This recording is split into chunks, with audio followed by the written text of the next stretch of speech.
একঘেয়ে আলু পটলের রেসিপি খেতে ভালো না লাগলে এইভাবে একবার আলু পটলের মালাইকারি বাড়িতে বানিয়ে দেখতে পারেন, যা ভাত, রুটি, পরোটা, পোলাও যে কোনোর সঙ্গে খেতে ভীষণ ভালো লাগবে। নমস্কার, আমি রুমি। আপনাদের সবাইকে আবারও একটা দারুণ স্বাদের রেসিপিতে স্বাগত। প্রথমে আমি 6 থেকে 7টা পটলের খোসাটাকে অল্প করে ছাড়িয়ে নিয়েছিলাম, তারপরে 3 ভাগে কেটে নিয়েছিলাম। আর আমি দুটো মিডিয়াম সাইজের আলুকে মিডিয়াম সাইজের টুকরো করে কেটে রেখেছিলাম। আলু ও পটলগুলোকে জল দিয়ে 2-3 বার খুব ভালো করে ধুয়েও রেখেছি। এখন একটা মিক্সির জার নিয়েছি, তার মধ্যে দিয়ে দিচ্ছি বেশ কিছুটা পরিমাণ নারকেলের টুকরো। আমি নারকেলের টুকরোগুলো এইভাবে রেডি করে রাখি, এতে নারকেলটা বাড়তে অনেক সুবিধা হয়। তারপরে খুব ভালো করে নারকেলগুলোকে এইভাবে প্রথমে শুকনো করে পেস্ট করে নিলাম। তারপর অল্প জল দিয়ে আবারও খুব ভালো করে পেস্ট করতে হবে। তবে আপনারা চাইলে এই সময় অল্প একটু দুধ দিয়েও খুব ভালো করে পেস্ট করতে পারেন। খুব ভালো করে পেস্ট করে নিয়েছিলাম। এবার ছাঁকনির সাহায্যে নারকেলের দুধটা আলাদা করে নিতে হবে। এদিকে একটা কড়াইকে গ্যাসের ওভেনের উপরে বসিয়ে দিয়েছিলাম। কড়াইয়ের মধ্যে দিয়ে দিলাম 2 চামচের মতন সর্ষের তেল। এবার আমি কড়াইয়ের মধ্যে দিয়ে দিচ্ছি অল্প একটু লবণ, 4 চামচের 3 ভাগের 1 ভাগ লবণ দিলাম। আর আমি দিয়ে দিচ্ছি অল্প একটু হলুদ গুঁড়ো, খুব বেশি না, একেবারে সামান্য, 4 চামচের 4 ভাগের 1 ভাগ। এখন লবণ ও হলুদ গুঁড়োটা তেলের সঙ্গে খুব ভালো করে মিশিয়ে নিতে হবে। তারপর কড়াইয়ের চারিদিকে খুব ভালো করে ছড়িয়ে নিতে হবে। যখন হলুদ গুঁড়ো ও লবণটা খুব ভালো করে তেলের সঙ্গে মেশানো হয়ে যাবে, তখন কড়াইয়ের মধ্যে দিয়ে দিতে হবে কেটে রাখা আলু ও পটলগুলোকে এইভাবে একটু খোসাটাকে ছাড়িয়ে রেখেছিলাম, এতে দেখতে ভালো লাগে। তবে আপনারা চাইলে পটলের পুরো খোসাটা ছাড়িয়ে নিতে পারেন। আর এইভাবে সমস্ত আলু পটলগুলো দিয়ে দিলাম। তারপর খুব ভালো করে একসঙ্গে নাড়াচাড়া করে নিতে হবে। আর ফ্লেমটা মিডিয়াম টু হাইতে রেখে আলু ও পটলগুলোকে 5 থেকে 6 মিনিটের মতন এইভাবে একটু নাড়াচাড়া করে হালকা লাল করে ভেজে নিতে হবে, যাতে আলু ও পটলের কাঁচা গন্ধটা চলে যায়। আর এইভাবে একটু ভেজে নিলে পটলগুলো ভাজাও হয়ে যায়, তার সঙ্গে একটু সেদ্ধও হয়ে যায়। আপনারা চাইলে এই সময় ঢাকনা বন্ধ করেও ভাজতে পারেন, তাহলে অনেক তাড়াতাড়ি আলু ও পটলগুলো ভাজা হবে। এখন আমি আপনাদের 6 মিনিট পরে দেখাচ্ছি। ফ্লেমটা মিডিয়াম টু হাইতেই ছিল। আলু ও পটলগুলোকে হালকা লাল করে ভেজে নিয়েছিলাম। এখন ভেজে নেওয়া আলু ও পটলগুলোকে তুলে একটা মিক্সিং বোলের মধ্যে নিয়ে নিতে হবে।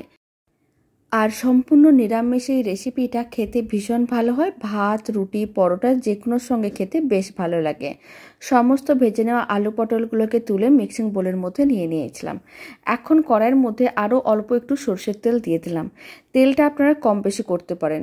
এখন তেলের মধ্যে আমি দিয়ে দিচ্ছি অল্প একটু আদা বাটা, 4 চামচের হাফ চামচের মতন আদা বাটা দিয়ে দিলাম। আর আমি দিয়ে দিচ্ছি 4 চামচের 4 ভাগের 1 ভাগ হলুদ গুঁড়ো। লঙ্কার গুঁড়ো আমি দিয়ে দিচ্ছি 4 চামচের 3 ভাগের 1 ভাগ। আর আমি দিয়ে দিচ্ছি কিছুটা পরিমাণ ধনে গুঁড়ো, জিরে গুঁড়ো। 4 চামচের 4 ভাগের 1 ভাগ করে ধনে গুঁড়ো আর জিরে গুঁড়োটা দিয়ে দিলাম। সমস্ত মশলাগুলোকে একসঙ্গে খুব ভালো করে মিশিয়ে নিতে হবে। তারপরে 30 থেকে 40 সেকেন্ড একটু নাড়াচাড়া করে নিতে হবে, যাতে মশলাগুলো একটু ভাজা হয়ে যায়।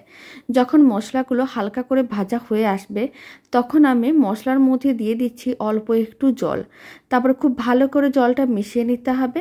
আবারও ফ্লেমটা মিডিয়াম টু হাইতে করে মশলাটাকে ভালো করে কষিয়ে নিতে হবে, যতক্ষণ না মশলার থেকে জলটা শুকনো হয়ে তেল আলাদা হচ্ছে। প্রায় 3 মিনিট এইভাবে রেখে দিয়েছিলাম, মশলার থেকে তেল আলাদা হয়ে গেছে। এখন ভেজে নেওয়া পটল ও আলুগুলো দিয়ে দিতে হবে।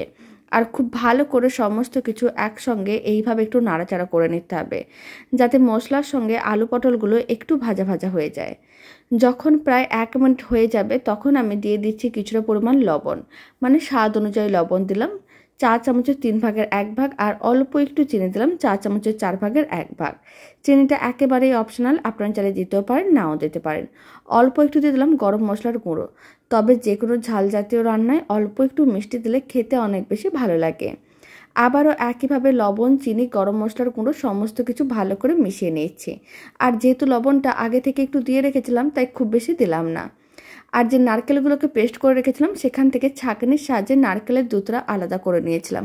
পুরো নারকেলের দুধটা দিয়ে দিলাম। আর খুব ভালো করে এইভাবে মিশিয়ে নিতে হবে। এখন ফ্লেমটা মিডিয়ামে রেখে প্রায় 7 থেকে 8 মিনিট মিডিয়াম ফ্লেমে রান্না করে নিতে হবে। তাহলে আলু ও পটলগুলো খুব ভালো করে সেদ্ধ হয়ে যাবে। আর কড়াই ঢাকনাটা বন্ধ করে দিচ্ছি, এতে অনেক তাড়াতাড়ি সেদ্ধটা হবে। প্রায় 7 মিনিট মিডিয়াম ফ্লেমে রেখে দিয়েছিলাম। কড়াই ঢাকনাটা খুলে নিলাম। আলু ও পটলের মালাইকারিটা রেডি হয়ে গেছে। এখন ফ্লেমটা অফ করে দিতে হবে, কারণ অফ করার পরে রান্নাটা আরও কিছুক্ষণ রাখলে একটু ঘন হয়ে যাবে আর কালারটাও চেঞ্জ হয়ে যাবে। তাই ফ্লেমটা অফ করে এইভাবে আরও 10 মিনিটের মতন রেখে দিচ্ছি। প্রায় 10 মিনিট এইভাবে রেখে দিয়েছিলাম। আলু পটলের মালাইকারি একেবারেই রেডি। দারুণ স্বাদের এই আলু পটলের মালাইকারি রেসিপিটা ভালো লেগে থাকলে আপনারা যদি ফেসবুক থেকে রেসিপিটা দেখছেন, পেজটিকে ফলো করে নেওয়ার অনুরোধ রইল। ইউটিউব থেকে দেখলে চ্যানেলটি সাবস্ক্রাইব করে নেওয়ার অনুরোধ রইল। পাশে থাকা বেল আইকনটি প্রেস করে নেবেন নতুন রেসিপির আপডেট সবার আগে পাওয়ার জন্য। আর বাড়িতে বানালে কমেন্ট বক্সে জানাতে একেবারেই ভুলবেন না খেয়ে আপনাদের কেমন লাগলো।